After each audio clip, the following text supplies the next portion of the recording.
An inevitable and unavoidable occurrence that is all too familiar on our planet: death. Death isn't always terrible, but is often hard to reason with. Death is the end of all biological function, and often is required to make way for others' life.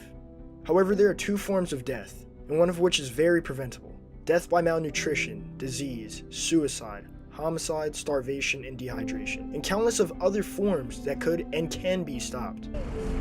Today, 1 Greek in 3 can't afford to pay the rent or make a mortgage payment.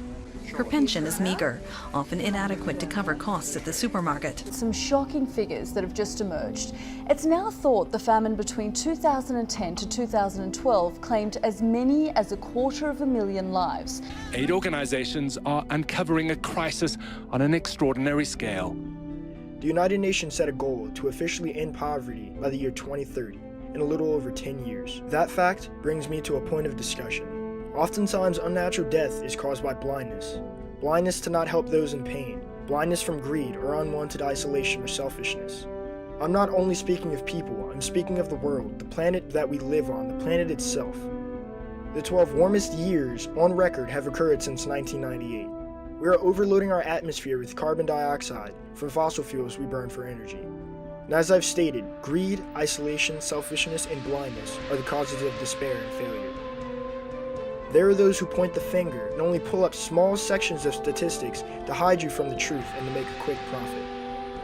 People who isolate and dare discriminate because of race, religion, or creed, because they themselves know that they are fearful and ignorant. Isolation and misdirection leads to blindness and fear, which lead to death and despair. The only way to grow, to prosper, is to understand the other, an old cliche in mind, to place you in others' shoes. Just to think, how would you feel in Trayvon Martin's shoes? Or Freddie Gray, or the immigrants, sons and daughters, mothers and fathers, babies and others who are fleeing oppression and have nowhere to go. One country's success ends at what?